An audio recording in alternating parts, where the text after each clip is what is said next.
The dust on Emma Hartley's boots told the story of how far she had walked that scorching August morning in 1882, 3 miles from her failing homestead to the town of Silver Creek, Arizona Territory, carrying nothing but determination and a list of supplies she desperately needed to survive the coming winter.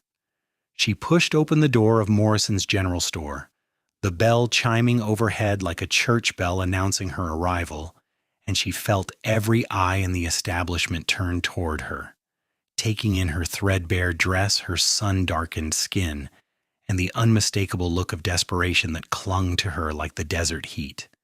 Emma had been 22 years old when her husband died 6 months ago, kicked in the head by a spooked horse, leaving her alone on 40 acres of stubborn land that refused to yield anything but hardship and dust. She had tried everything, worked until her hands bled and her back screamed. But the crops had failed, the well had nearly run dry, and now she stood in Morrison's store with a list she could not pay for and pride that was crumbling like the adobe walls of her small cabin. "Mr. Morrison," she said, her voice steady despite the trembling in her chest. "I need to open a credit line. I have supplies I must purchase, and I can pay you back after the harvest." The portly storekeeper looked up from his ledger, his spectacles sliding down his nose as he regarded her with something between pity and calculation.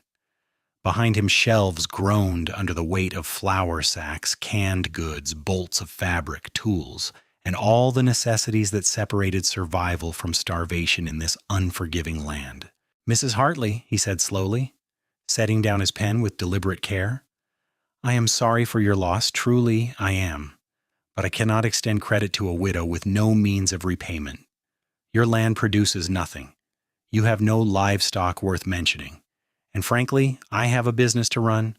I have already extended credit to 3 families who have not paid me back. I simply cannot take on another risk." The words hit Emma like physical blows, each one stripping away another layer of the composure she had carefully constructed for this moment. She felt heat rising to her cheeks, not from the oppressive Arizona sun, but from the shame of being refused, of being deemed unworthy, of being reduced to a risk assessment in a ledger book. "I am asking for flour, beans, and some basic supplies," she said, her voice tighter now. "I am not asking for luxuries. I am asking for what I need to survive." Morrison shook his head, his jowls wobbling with emotion. "I understand that, Mrs. Hartley, but my answer remains the same. I cannot help you." Emma stood frozen, feeling the weight of failure pressing down on her shoulders. Behind her she heard the shuffle of boots, the whisper of voices, and she knew that everyone in the store was witnessing her humiliation.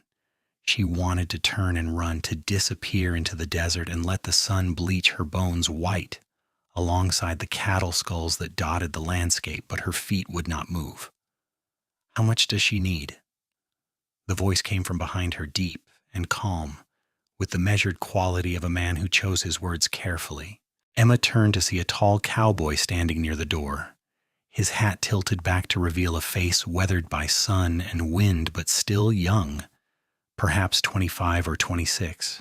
He had dark hair that curled slightly at his collar, gray eyes that held an intensity that made her catch her breath, and the kind of lean, muscular build that came from years of hard work in the saddle. "I beg your pardon," Morrison said, squinting at the newcomer. The cowboy stepped forward, his spurs jingling softly with each stride. "I asked how much the lady needs, for her supplies."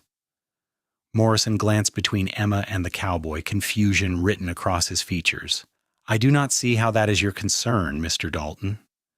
"Make it my concern," the cowboy said, pulling a worn leather wallet from his vest pocket.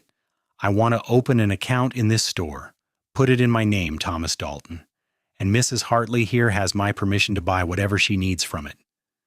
Emma felt the air leave her lungs in a rush. "Sir, I cannot possibly accept such an offer. I do not even know you." Thomas Dalton turned to look at her directly for the first time, and Emma felt something shift in her chest, a sensation she had not experienced since before her husband died, perhaps even before she had married him. His eyes held warmth and something else, something that looked like understanding born from his own experiences with hardship. "You do not need to know me, ma'am," he said quietly. "You just need flour and beans and whatever else is on that list in your hand. I have money from the cattle drive I just finished, more than I need for the winter, and it seems to me that it could do more good helping you than sitting in my pocket collecting dust." "But I cannot repay you," Emma said, her voice breaking slightly on the words. The admission cost her something vital, some core piece of pride she had been holding on to like a lifeline. "I am not asking for repayment," Thomas said. "I am asking you to take what you need so you can survive. That is all." Morrison cleared his throat loudly. "Now see here, Dalton, I run a respectable establishment. I do not need you coming in here and making grand gestures that you might regret come morning." Thomas turned his attention back to the storekeeper, and his expression hardened into something that made Morrison take a step backward. "I never regret helping someone who needs help. Now, are you going to open that account, or do I need to take my considerable business to the Johnson store across town?" Morrison's face went through several interesting color changes before settling on a mottled red. The Johnsons had been trying to steal his customers for months, and everyone knew that Thomas Dalton and the crew he rode with represented serious money. After a long moment, he reached for a fresh page in his ledger. "Fine," he muttered, "but I will need an initial deposit." Thomas counted out $50 in crisp bills, laying them on the counter with deliberate precision. Emma had not seen that much money in one place in over a year, and the sight of it made her dizzy. Morrison took the bills, examined them with the suspicious eye of a man who had been burned before, and then carefully recorded the transaction in his ledger. "There," he said. "You have an account, Mr. Dalton, and Mrs. Hartley can purchase from it, as you have authorized." Emma stood clutching her list, her mind spinning with confusion and gratitude, and a shame that tasted bitter on her tongue. Thomas touched the brim of his hat to her, a gesture of respect that seemed to come naturally to him. "Go ahead, ma'am," he said gently. "Get what you need." She wanted to argue, to refuse, to maintain some shred of dignity, but the practical part of her brain that had kept her alive these past 6 months would not allow it. She needed those supplies. Without them, she would not make it through the winter. Swallowing hard, she turned back to Morrison and handed him her list with shaking fingers. As Morrison gathered her supplies, Emma stood rigidly at the counter, acutely aware of Thomas Dalton standing a few feet away, examining a display of rope as though he had nothing better to do. Other customers had resumed their shopping, but she could feel their curious glances, hear their whispered speculations. By sundown, everyone in Silver Creek would know what had happened here today. "Your total comes to $12.40, Morrison announced, wrapping her purchases in brown paper and twine. "Shall I deduct it from Mr. Dalton's account?" "Yes," Thomas answered before Emma could speak. He moved to the counter and picked up her bundles with an ease that spoke of considerable strength. "I will help you carry these, ma'am." "That is not necessary," Emma said quickly. "You have done more than enough." "It is 3 miles to your homestead, and the sun is not getting any cooler," Thomas replied. "I have a wagon outside. Let me give you a ride at least." Emma opened her mouth to refuse again, but the thought of walking 3 miles in the midday heat while carrying 40 pounds of supplies made her close it again. She nodded once, a sharp gesture that acknowledged defeat, and followed him out of the store into the brilliant sunshine.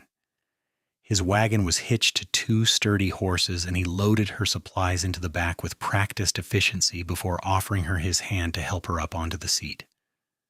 His palm was calloused and warm, and Emma felt that strange flutter in her chest again as she settled onto the worn wooden bench. They rode in silence for the first mile, the only sounds the creak of the wagon wheels, the jingle of harness, and the endless whisper of the wind across the desert. Emma kept her eyes fixed on the horizon, watching heat shimmer rise from the baked earth, trying to organize the chaos of her thoughts into something coherent. "Why did you do that?" she finally asked, the question bursting from her lips before she could reconsider. Thomas was quiet for a moment, his hand steady on the reins. "My mother was widowed when I was 15, he said eventually. My father died in a mining accident, and we were left with nothing. The general store in our town refused her credit, too. We nearly starved that winter. A rancher named John Hayes opened an account for us, told my mother to buy what she needed. He saved our lives." Emma turned to look at him, seeing his profile against the endless blue sky. "What happened to your mother?" "She survived," Thomas said, a small smile touching his lips. "She is living in California now, runs a boarding house in Sacramento. She did well for herself eventually, but she never forgot what it felt like to be told she was not worth the risk. And neither did I." "I'm sorry," Emma said softly. "I'm sorry you experienced that." "It taught me something important," Thomas said, glancing at her briefly before returning his attention to the road. "It taught me that sometimes the smallest act of kindness can change everything. That money is just paper, but survival is life itself." Emma felt tears pricking at her eyes and blinked them away furiously. She had not cried when her husband died, had not allowed herself that luxury because there had been too much work to do, too many animals to feed, too many decisions to make. But sitting in this wagon next to a stranger who had shown her more kindness in 10 minutes than she had received in 6 months, she felt her carefully constructed walls beginning to crack. "I will find a way to repay you," she said, her voice fierce with determination. "I do not know how yet, but I will." "I told you I do not want repayment," Thomas said. "But if it makes you feel better, then think of it this way. Someday, when you're back on your feet and you see someone else who needs help, you help them. That is how you repay me. You pass it forward." They arrived at her homestead as the sun reached its zenith, turning the sky into a white-hot dome of heat. Emma's land stretched out in all directions, 40 acres of stubborn soil dotted with struggling crops, and a handful of scraggly chickens pecking at the dust. Her cabin was small but sturdy, built by her husband with his own hands from timber he had hauled from the mountains. It was not much, but it was hers, and she loved it with a fierceness that surprised even her. Thomas helped her unload the supplies, carrying them into her cabin and setting them on the rough wooden table that dominated the single main room. Emma watched him move through her space, noting how he had to duck slightly to avoid hitting his head on the door frame. How his presence seemed to fill the small room with an energy that had been missing since her husband's death. "You have a good setup here," he said, looking around with an appraising eye. "Your husband built this?" "Yes," Emma said, running her hand along the table's surface. "He was a good carpenter. Better at that than farming, truth be told. The land is difficult here. The soil is poor, and the water situation is getting worse every year." Thomas nodded slowly. "Have you thought about digging a new well? Sometimes you need to go deeper to find good water." "I have thought about it," Emma admitted, "but I cannot afford to hire anyone to do the work, and I do not have the equipment to do it myself." "I could come back tomorrow," Thomas said, meaning the words coming out casual and easy. "Take a look at your situation, see if I could help. I've dug a few wells in my time." Emma felt her defenses rising again. "Mr. Dalton, you have already done so much. I cannot ask you to give up more of your time." "You are not asking," he pointed out. "I'm offering. There is a difference." He met her eyes, and Emma saw nothing but sincerity in his gaze. "Look, I know you do not know me, and you have every reason to be suspicious of a stranger offering help. But the truth is, I just finished a 6-month cattle drive, and I have nothing but time on my hands right now. I was planning to spend the next few weeks in Silver Creek before heading north for the winter. I might as well spend that time doing something useful." Emma wanted to refuse, but the practical part of her brain was already calculating what a new well could mean for her land, for her crops, for her survival. Water was life in the desert, and hers was running dangerously low. "If you're sure," she said slowly, "then I would be grateful for your assessment of the situation." "I will be here first thing tomorrow morning," Thomas said, touching his hat brim again in that gesture she was beginning to recognize as habitual. "Try to stay out of the heat this afternoon, Mrs. Hartley. It is going to be a scorcher." After he left, Emma stood in her doorway and watched his wagon disappear into the shimmer of heat and dust. She felt unbalanced, as though the world had tilted slightly on its axis, and she had not yet found her new footing. A stranger had walked into her life and changed everything in the space of an hour, and she did not know what to make of it. That night, she lay in her narrow bed and stared at the ceiling, listening to the wind howl around the cabin's corners. She thought about Thomas Dalton's gray eyes and quiet strength, about the way he had stood up to Morrison without raising his voice, about the story of his mother and the rancher who had saved them. She thought about kindness and survival and the strange twist of fate that had brought him into Morrison's store at exactly the moment she needed help. She did not sleep much, and when the sun rose the next morning, she was already up and dressed, her hair braided and pinned in a simple coil at the nape of her neck. She told herself she was not nervous, that there was no reason her heart should be beating faster than normal, that it was perfectly ordinary to feel this flutter of anticipation at the prospect of seeing him again. Thomas arrived as promised, just after dawn, when the air still held a whisper of coolness. He brought tools with him, a collection of shovels and picks and other implements Emma could not identify, all loaded in the back of his wagon. He also brought breakfast, a package wrapped in cloth that turned out to contain fresh bread, cheese, and apples from the hotel restaurant. "I thought you might not have had time to cook this morning," he said, handing her the package with an easy smile. "And I figured we would both need energy if we were going to be looking at wells." They ate together on her small porch, sitting on the steps and watching the sun paint the desert in shades of gold and orange. Emma could not remember the last time she had shared a meal with another person, and she found herself relaxing in his presence, the conversation flowing more easily than she expected. Thomas told her about his life, about growing up in Colorado and learning to work cattle from his father before the mining accident. He talked about the years after when he had worked odd jobs to help his mother survive, and how he had eventually found his calling as a cowboy, driving cattle from Texas to the railroad towns in Kansas and Wyoming. He spoke of the freedom of the open range, the brotherhood of the trail, and the satisfaction of hard work done well. Emma shared her own story more hesitantly, talking about growing up in Missouri as the daughter of a school teacher, how she had met her husband at a church social when she was 19, how they had decided to make their fortune in the Arizona territory with dreams bigger than their resources.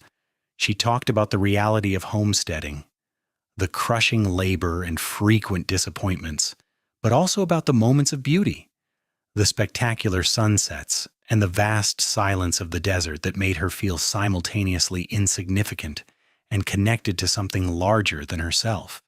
After breakfast, Thomas spent 2 hours examining her property, studying the lay of the land, the existing well, and the patterns of vegetation that might indicate water below the surface.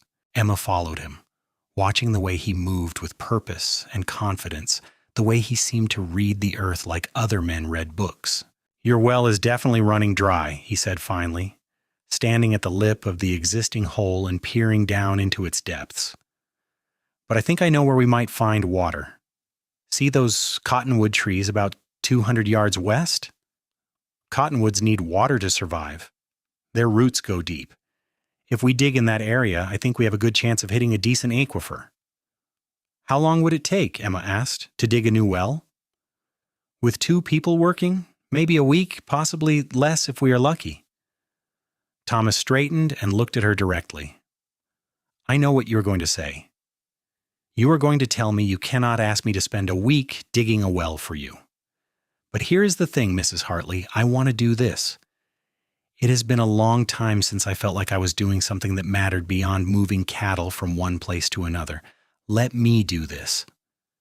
Emma struggled with her pride, with the voice in her head that insisted she should refuse, that accepting so much help made her weak and dependent. But another voice, quieter but more insistent, reminded her that survival was not about pride. It was about doing whatever was necessary to live another day. "On one condition," she said, "you let me feed you while you work. It is the least I can do." Thomas grinned, and the expression transformed his face, making him look younger and lighter. "Now that is an offer I will not refuse. I am tired of restaurant food." They started digging that afternoon despite the heat. Thomas insisted on doing the bulk of the heavy work, but Emma refused to stand idle. She hauled away the dirt he excavated, brought him water every half hour, and helped when the digging got easier. They worked until the sun began its descent, turning the sky into a riot of pink and purple. And then they sat on her porch again, exhausted and satisfied, sharing water from her well and watching the day end. "You are a hard worker, Mrs. Hartley," Thomas said, wiping sweat from his forehead with his bandana. "Most women would have stayed in the shade." "Most women did not grow up hauling water and chopping wood like I did," Emma replied. "My father believed in teaching his daughters to be self-sufficient. He said you never knew when you might need to survive on your own." She paused, then added quietly, "He was right." Thomas looked at her with something in his eyes that made her breath catch. "You are surviving, though. That is what matters. You did not give up even when things got hard." "I came close," Emma admitted. "There have been mornings when I woke up and wondered why I was bothering. What the point was of struggling so hard just to eke out a miserable existence on land that does not want to be farmed." "But you got up anyway," Thomas said. "That is courage. Real courage is not about not being afraid or discouraged. It is about being afraid and discouraged and doing what needs to be done anyway." Emma felt something shift inside her, some frozen part of her heart beginning to thaw. She had been so focused on survival that she had forgotten what it felt like to be seen, to be understood, to have someone look at her and recognize not just her struggles but her strength. "Why are you really doing this?" she asked softly. "The truth. Not just the story about your mother." Thomas was quiet for a long moment, staring out at the darkening desert. "Because when I walked into that store yesterday and saw you standing there, trying so hard to keep your dignity while Morrison refused you, I saw my mother. But I also saw something else. I saw a woman who was stronger than she knew, who was fighting against a world that was not built for her to succeed. And I thought, what if someone had helped my mother sooner? What if someone had seen her struggling and stepped in before things got desperate? How different might our lives have been?" He turned to look at her, and Emma saw vulnerability in his expression, a willingness to be honest that touched her deeply. "And maybe there is another reason too. Maybe I walked into that store because I was meant to. Maybe I was supposed to meet you." Emma's heart hammered in her chest. "Mr. Dalton, Thomas," he said. "Please call me Thomas." "Thomas," she repeated, testing the name on her tongue. "I do not know what to say to that." "You do not have to say anything," he replied gently. "I'm not asking you for anything, Emma. May I call you Emma?" "Yes," she whispered. "I am not asking you for anything," he repeated. "I just wanted you to know that helping you is not a burden, it is a privilege." They sat in silence as the stars began to emerge, pinpricks of light in the vast darkness.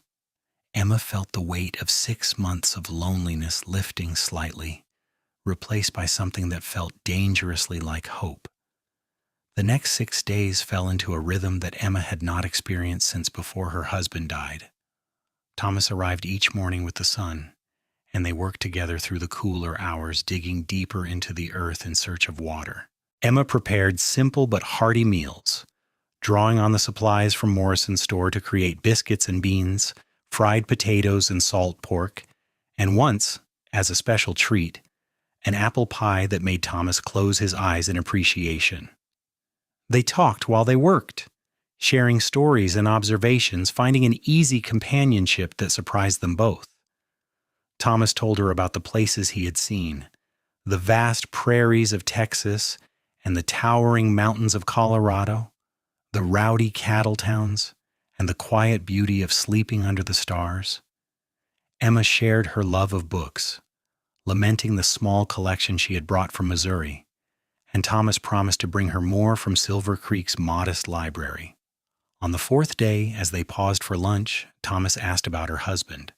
Emma had been avoiding the subject, not wanting to seem disloyal or disrespectful, but she found herself answering honestly. "He was a good man," she said slowly, "kind and hardworking. But I do not think either of us really knew what we were getting into when we came out here. We were so young, so full of dreams that had nothing to do with reality. Did you love him? Thomas asked quietly. Emma considered the question, turning it over in her mind. I cared for him deeply. He was my partner, my companion. But if I am being honest, I'm not sure I knew what love really was back then. I thought it was feeling safe, feeling comfortable. I thought it was building a life together and working toward common goals. And now? Thomas asked. What do you think love is now? Emma met his eyes, and the world seemed to narrow until there was nothing but the two of them, sitting in the shade of her cabin, dust on their clothes and hope in their hearts. I think love is when someone sees you at your worst moment and chooses to stand beside you anyway. I think it is when someone makes you feel strong instead of weak, capable instead of helpless. I think it is finding someone who makes you want to be better, not because you need to change, but because they inspire you to reach for more. Thomas reached out slowly, giving her time to pull away, and took her hand in his. His touch was gentle but sure, his calloused palm warm against hers. Emma, I know it has only been a few days. I know this is fast, maybe too fast, but I need you to know something. When I look at you, I see everything I have been searching for without knowing I was searching. I see strength and grace and resilience. I see a woman who could have given up but chose to fight. And I see someone I could spend my life getting to know and never get tired of learning new things about. Emma's breath caught in her throat. Thomas, I am a widow. I am poor. I am struggling just to survive. You deserve someone without so much baggage, someone who could give you an easier life. I do not want an easier life, Thomas said fiercely. I want a real life, a life with meaning and purpose and someone worth fighting for. I want you, Emma, if you will have me. Emma felt tears sliding down her cheeks, hot and sudden. I am scared, she whispered. I am scared to feel this way again. Scared to trust this. Scared that I am reading too much into kindness. It is more than kindness, Thomas said, squeezing her hand. It has been more than kindness since the moment I saw you. I cannot explain it, but I knew. Something in me recognized something in you, and I have not been able to stop thinking about you since. I feel it too, Emma admitted, the words tumbling out in a rush. I did not want to. I told myself I was being foolish, that you were just a kind stranger, and I was confusing gratitude with something else. But it is not gratitude. When you look at me, I feel seen in a way I have never felt before. When you are here, I feel like I can breathe again. And when you leave each evening, I count the hours until morning because I cannot wait to see you again. Thomas stood, pulling her up with him, and for a moment they just stood facing each other, hands clasped, hearts racing. Then, slowly, carefully, he cupped her face in his free hand and leaned down to kiss her. It was nothing like the chaste, dutiful kisses Emma had shared with her husband. This was fire and tenderness, passion and promise. A kiss that spoke of longing and connection and a future that suddenly seemed possible. Emma kissed him back with all the emotion she had been holding inside, all the loneliness and fear and desperate hope transforming into something bright and beautiful. When they finally broke apart, both breathing hard, Thomas rested his forehead against hers. I am not going anywhere, he said. I am staying right here with you for as long as you will let me. Forever? Emma asked, hardly daring to believe. Forever sounds perfect, Thomas replied. On the seventh day, they hit water. The moment was marked by a sudden dampness in the dirt Thomas was excavating, followed by a steady seep that quickly became a trickle and then a flow. Emma, standing at the top of the well with a rope ready, let out a shout of joy that echoed across the desert. Thomas climbed up muddy and soaked and grinning like a boy, and Emma threw her arms around him without thinking, laughing and crying at the same time. We did it, she said against his chest. We actually did it. We did, Thomas agreed, holding her tight. fresh water, enough to irrigate your crops and see you through any drought. Your land is going to thrive now, Emma. I can feel it. They spent the next few days constructing a proper wellhead and digging irrigation channels to carry water to Emma's fields. Thomas also helped her repair fences, shore up the chicken coop, and complete a dozen other tasks that had been beyond her capability alone. As they worked, they planned. Thomas had saved a considerable amount of money from his years of cowboy work, and he had been considering buying land of his own. Now he proposed a different idea. What if he invested in Emma's homestead, expanding the operation and building it into something profitable? They could raise cattle as well as crops, diversifying their income. With two people working the land, they could accomplish so much more. But more importantly, what if they built a life together? A real partnership, based on respect and shared goals and a love that had grown from adversity into something unshakable. "Marry me," Thomas said one evening as they sat on the porch watching the sunset. It was not a question, but a statement of intent, delivered with the quiet confidence Emma had come to associate with him. "Marry me and let me spend the rest of my life proving that I meant every word I said. Let me be your partner in every way that matters." Emma did not hesitate. "Yes," she said simply. "Yes to everything." They were married 3 weeks later in Silver Creek's small church, with half the town in attendance. Emma wore a new dress, the first one she had owned in years, purchased from Morrison's store using money Thomas insisted came from their joint account. Morrison himself attended the wedding, looking somewhat sheepish, and made a point of congratulating Emma and telling her that he hoped there were no hard feelings. Emma was gracious in her response, but privately, she thought about how differently things might have turned out if Morrison had shown even a fraction of Thomas's compassion. She thought about passing forward the kindness she had received, about the promise she had made to help others when she was able, and she knew that this experience had changed her in fundamental ways. The months that followed were full of hard work, but also deep satisfaction. True to Thomas's prediction, the new well-transformed Emma's land. Her crops flourished with reliable irrigation, yielding a harvest that fall that exceeded all her expectations. Thomas brought in a small herd of cattle, using his connections from the trail to get good prices, and by the following spring they had a thriving operation. But more than the material success, Emma found herself reveling in the joy of partnership. Thomas was everything he had promised and more, a man who shared the burdens and celebrated the victories, who made her laugh and held her when she cried, who treated her as an equal in all things. They added onto the cabin, creating more space, and transformed the property into a real home. 1 year after their wedding, Emma gave birth to a son they named Samuel, after Thomas's father. The boy had his father's gray eyes and his mother's determination, and from the moment he entered the world, he was loved with a fierceness that took Emma's breath away. She had not known it was possible to feel this much, to contain this amount of joy and love and gratitude without bursting. 2 years later, a daughter arrived, Catherine, dark-haired and spirited. Then another son, James, quiet and thoughtful. Their home filled with noise and laughter, with a controlled chaos of children and animals and a life lived fully. Emma sometimes thought back to that day in Morrison's store, to the moment when her world had seemed to be collapsing and a stranger had stepped forward to change everything.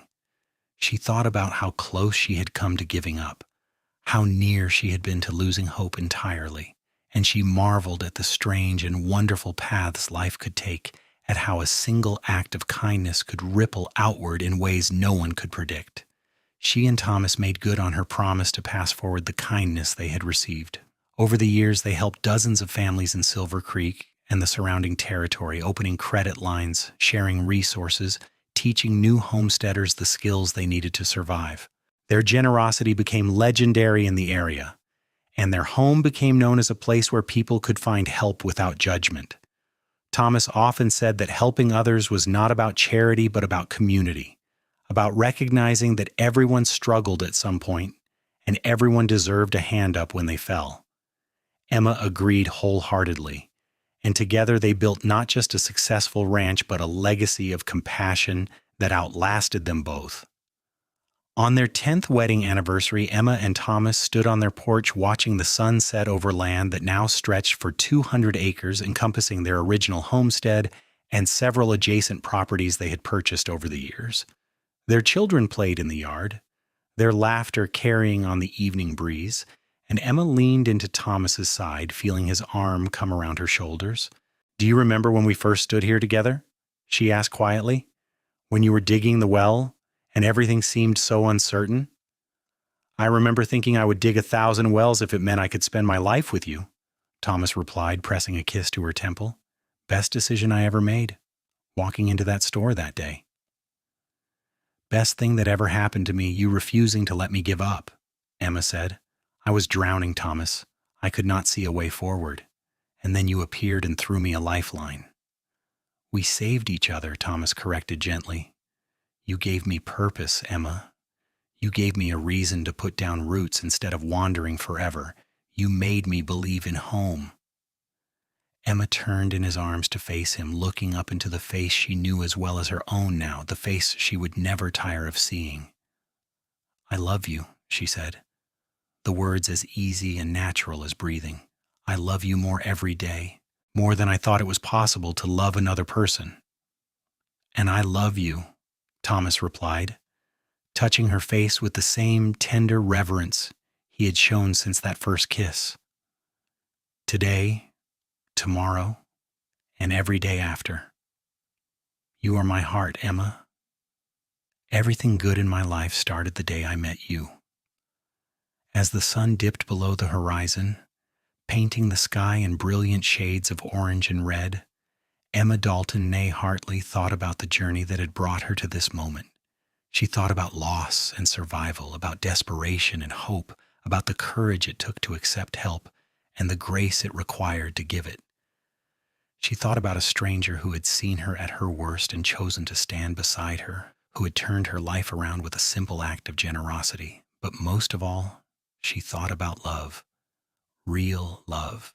The kind of love that was built on mutual respect and shared struggles, on laughter and tears, on ordinary moments that became extraordinary because they were lived together.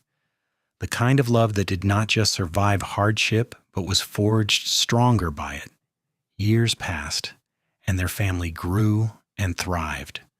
Samuel grew into a fine young man who eventually took over much of the ranch operations, bringing his own innovations and ideas.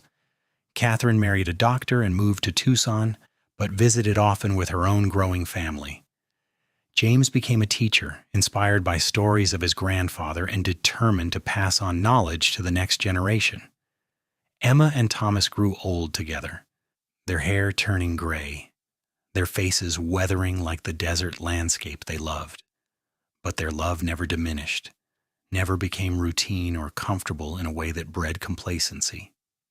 Every day, Thomas found new ways to show Emma he cherished her, and every day Emma marveled at the gift she had been given. When Emma was 68 years old, she sat on the porch of their ranch house, older now but still solid, and watched her grandchildren play in the yard where her own children had played decades before.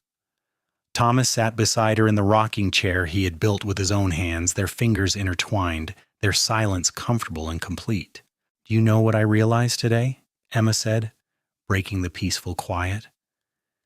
"It has been 46 years since you walked into Morrison's store, 46 years since you changed my life." Thomas chuckled softly. 46 years since you let me." That took courage too, Emma, accepting help, taking a chance on a stranger, letting yourself hope again after everything you had been through. Do not discount your own role in this story. "Our story," Emma corrected, squeezing his hand. "It was always our story, from the moment you spoke up. I think some part of me knew it even then, even when I was too proud and scared to admit it." "Our story," Thomas agreed. "And what a story it has been. Full of joy and challenges, laughter and tears, moments of doubt and moments of perfect clarity. I would not change a single chapter." "Not even the hard parts?" Emma asked, thinking of the years when drought had threatened their crops, when illness had struck their children, when they had struggled and fought and sometimes wondered if they would make it through. Especially not the hard parts, Thomas said firmly. The hard parts are what made us who we are.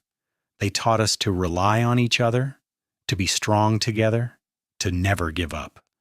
Without the hard parts, we would not appreciate the good parts nearly as much. Emma nodded, recognizing the truth in his words. She thought about the couples she had known over the years, people who had married for convenience or social standing or simple loneliness. She thought about how many of those marriages had been empty shells, maintained for appearance but hollow at the core. And she felt a rush of gratitude for what she and Thomas had built, for the genuine partnership and deep love that had sustained them through everything life threw their way. "Thank you," she said quietly, "for seeing me, for choosing me, for loving me even when I was difficult or stubborn or scared." "Thank you for letting me," Thomas replied, raising her hand to his lips and kissing her knuckles with the same courtly gesture he had used since their courting days. "You are the greatest adventure of my life, Emma Dalton. Every single day with you has been a gift." They sat in comfortable silence, watching the sun begin its descent, casting long shadows across the land they had worked so hard to build. The ranch was thriving, their children were successful and happy, and their legacy of kindness continued to ripple through the community. People still talked about the Daltons, about their generosity and wisdom, about the way they had turned their own second chance into countless second chances for others. But for Emma, the greatest legacy was not the land or the money or even the children, precious as they all were. The greatest legacy was the love she had found with Thomas, the deep and abiding connection that had started with an act of kindness and grown into something that transcended time and circumstance. As darkness fell and the stars emerged, brilliant and countless, in the desert sky, Emma leaned her head on Thomas's shoulder and closed her eyes, feeling his steady heartbeat beneath her ear. This was home, not the house or the land, but this feeling of being exactly where she belonged, with exactly the person she was meant to be with. "Forever," she whispered, echoing the promise they had made to each other so many years ago. "Forever," Thomas agreed, his voice warm with love and certainty. "Today, tomorrow, and always." And in that moment, sitting on the porch of the home they had built together, surrounded by the evidence of a life well lived and a love well earned, Emma Dalton knew she had everything she had ever needed. The general store had refused her credit line all those years ago, but a cowboy had opened an account and told her to buy what she needed. And in doing so, he had given her not just supplies, but hope. Not just assistance, but love. Not just survival, but a life worth living. Their story, which had begun with desperation and kindness, had transformed into something beautiful and lasting. And as Emma drifted off to sleep that night, held safe in Thomas's arms as she had been for 46 years, she smiled knowing that their love story would outlast them both, living on in their children and grandchildren, in the community they had built, and in the hearts of everyone who had witnessed their remarkable journey from strangers to soulmates. The desert wind whispered around the ranch house, carrying with it the scent of sage and possibility, and Emma knew that she had been blessed beyond measure. She had survived her darkest moment and found her greatest joy on the other side. She had learned that true strength was not refusing help but having the courage to accept it, and that real love was not found but built one day at a time, through shared struggles and unwavering commitment. Their children would tell their story for generations, the tale of how their father had walked into a general store and seen a woman in need, how he had offered her more than supplies, how he had given her a future. But Emma knew the truth was even simpler and more profound than that. Thomas had not just saved her life that day, he had shown her what life could be, should be, when lived with an open heart and generous spirit, and that more than anything else was the legacy they left behind. Not just a successful ranch or a large family, but proof that one act of kindness, one moment of compassion, one decision to help instead of turning away could change everything.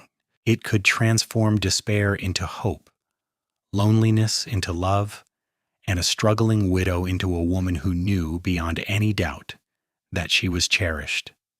As the years wound toward their inevitable conclusion, Emma and Thomas faced them together as they had faced everything. When Thomas's health began to fail at 73, Emma nursed him with the same fierce devotion he had shown her throughout their marriage. And when Emma's own time came at 76, she went peacefully, holding Thomas's hand, their fingers intertwined as they had been for more than 50 years. They were buried side by side on a hill overlooking the ranch, under the vast Arizona sky they had both loved. Their headstone bore a simple inscription chosen by their children, words that captured the essence of their remarkable love story. Together they built a legacy of kindness and love that will echo through generations, forever together. And so they were, in the hearts of their descendants, in the stories told around dinner tables, in the continued tradition of helping those in need that they had started so many years ago. The general store had refused Emma Hartley credit, but Thomas Dalton had opened an account and told her to buy what she needed. In doing so, he had given her everything, and she had given him the same in return. Their love story, born from desperation and generosity in the Wild West of 1882, became the foundation for a family dynasty that valued compassion over profit, people over possessions, and love over everything else. And though Emma and Thomas eventually returned to the desert dust from which all life springs, their love remained eternal, a testament to the transformative power of seeing someone in need and choosing without hesitation to help. That was their legacy. That was their gift to the world. And that was the happily ever after they built together one day at a time, from the moment he said those fateful words that changed both their lives forever. Buy what you need. In the end, what Emma needed was not just flour and beans, though those had certainly mattered in that desperate moment. What she needed, what she had always needed without knowing it, was someone who saw her worth when she could not see it herself, someone who believed in her when she had stopped believing, someone who loved her not despite her struggles, but because of the strength those struggles revealed. Thomas Dalton had given her all of that and more, and Emma, in turn, had given him a home, a family, a purpose, and a love that defied description. Together they had proven that the best love stories are not the easy ones, but the ones forged in hardship, strengthened by adversity, and built on a foundation of mutual respect and unwavering commitment. Their story ended as all stories must, with death and loss and grief. But it also continued, living on in the lives they had touched, the people they had helped, and the family they had raised to carry forward their values of generosity and compassion. The ranch they built still stood, now operated by great-grandchildren who had never met them but knew their story by heart. The well Thomas dug still provided water, a literal and metaphorical source of life that continued to sustain and nurture. And somewhere, in the vast and star-filled Arizona sky, Emma and Thomas were together still, their love as eternal as the desert itself. Their story a reminder that sometimes the most profound journeys begin with a single act of unexpected kindness from a stranger who becomes everything. The end.